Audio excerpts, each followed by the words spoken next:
siang semua. Kita akan melanjutkan materi kita yang kedua, yaitu terkait dengan biaya tenaga kerja. Oke, subpokok bahasan yang akan kita bahas ini ada 5 ya. Kalian bisa baca. Nanti kita akan belajar dulu apa itu definisi dari biaya tenaga kerja, kemudian transaksi atau dokumen apa saja yang muncul, akuntansi biaya tenaga kerja, sama komponen biaya tenaga kerja, terus sama terakhir pajak-pajak ya, atau hal-hal yang mengurangi pendapatan dari pekerja. Biaya tenaga kerja itu adalah biaya yang dibayarkan kepada karyawan berupa gaji dan kepada pekerja berupa upah. Jadi kalau karyawan biasanya gaji jumlahnya tetap dan biasanya dibayar secara bulanan. Tapi kalau upah pekerja biasanya tergantung dari produktivitasnya. Semakin dia kerjanya banyak ya semakin gede gitu ya. Jadi jam kerjanya nanti dikalikan dengan tarif upahnya. Biasanya dibayarkannya secara mingguan atau bisa juga bulanan. Nah, kemudian penekanan di sini kita akan lebih banyak berbicara tentang upah, karena kalau kita ngomongin gaji, itu relatif tetap kan jumlahnya. Tapi kalau upah itu banyak komponennya. Ya. Komponennya itu ada 4, nanti kita akan bahas satu persatu, ada upah pokok, upah lembur, premi lembur, maupun insentif. Transaksi yang terkait dengan tenaga kerja, ya diantaranya adalah yang pertama, nanti kita akan belajar bagaimana jurnal dari pengakuan gaji dan upah, kemudian jurnal pembayaran utang dan gaji, dan jurnal untuk distribusi upah dan gaji. Ya, jurnalnya seperti apa? Kemudian sebelum masuk jurnal, dokumennya dulu. Kalau pengakuan gaji dan upah kita pakai kartu jam kerja atau daftar hadir atau daftar gaji. Kalau pembayaran berarti kita pakai bukti pembayaran. Kalau pembebanan atau distribusi gaji kita pakai kartu pesanan atau catatan produksi. Terkait dengan jurnalnya, ya yang pertama adalah ini yang saya kasih warna kuning adalah jurnal-jurnal yang muncul di biaya tenaga kerja. Ya, kalau yang pertama ini adalah jurnal payroll pada salaries and wage payable adalah jurnal terkait yang pertama, ya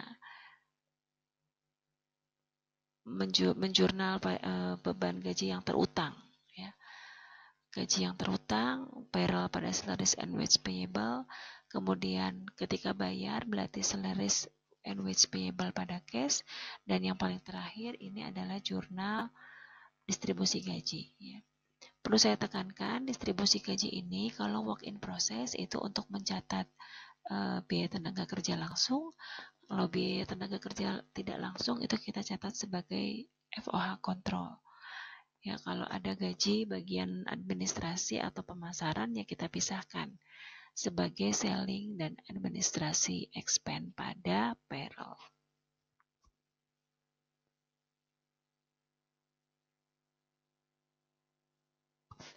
Ini ada contohnya. Contohnya misalkan gaji dan upah yang terutang dan dibayarkan adalah 160.000. Berarti jurnalnya payroll and salaries and wage payable 160.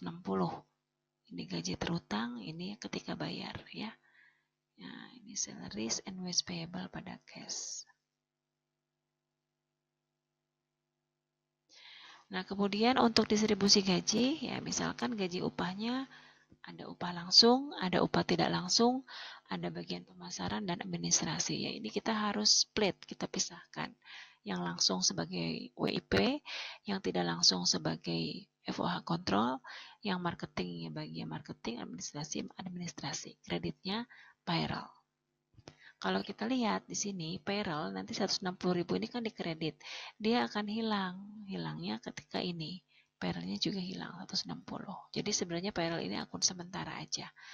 Ya. Salaries and wage payable juga ya dia akan hilang ketika dibayar.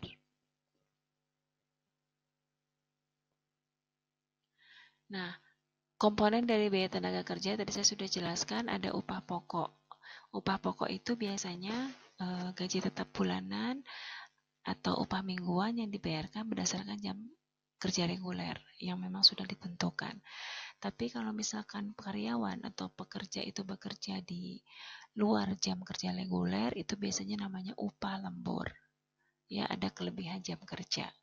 Biasanya diberikan tarifnya dengan upah reguler. Tapi selain upah lembur, biasanya juga ada tambahan namanya premi lembur. Jadi kalau dia lembur, ya selain dapat upah lembur, dia juga dapat premi. Nah, premi lembur ini dia tarifnya setengah dari tarif upah reguler, ya. Kemudian yang terakhir adalah insentif. Kalau insentif itu seperti bonus, semakin dia pekerja itu semakin produktif, maka biasanya bonusnya akan semakin besar.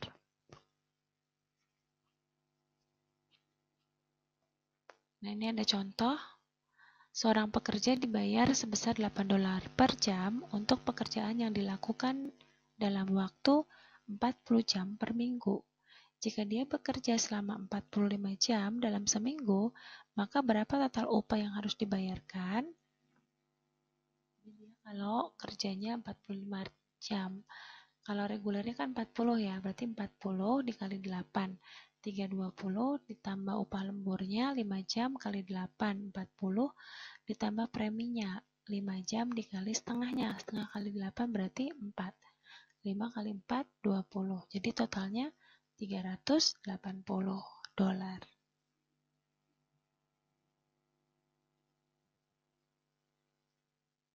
Kemudian untuk pencatatan upah lembur terkait dengan premi, ini bisa ada dua perlakuan akuntansi, ya. Kalau misalkan lembur itu memang sudah diperkirakan sebelumnya, maka boleh kita masukkan dia sebagai penambah biaya produksi atau masuk ke WIP. Tapi kalau misalkan premi lemburnya ini terjadi karena memang pekerjaan yang normal tidak dapat diselesaikan dalam jam kerja reguler, maka kita masukkan dia sebagai FOH. Nah, jika premi lembur dibebankan ke pesanan, maka jurnalnya WIP pada payroll atau salaries and wage payable 380, ya, tadi 380 yang dari sini. Ini atau ya, boleh juga caranya begini, boleh pilih. Kemudian jika premi lemburnya dibebankan ke biaya overhead, maka WIP FOH kontrol pada payroll. Jadi FOH kontrol yang premi aja yang 20 yang dimasukkan sebagai FOH kontrol. Yang mana Bu yang 20? Yang ini. Ya.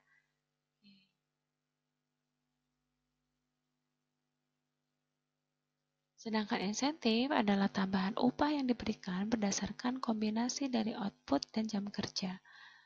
Nah, ini insentif ini caranya kalian ada 3 yang menggunakan straight place work plan, 100% bonus plan, dan group bonus plan.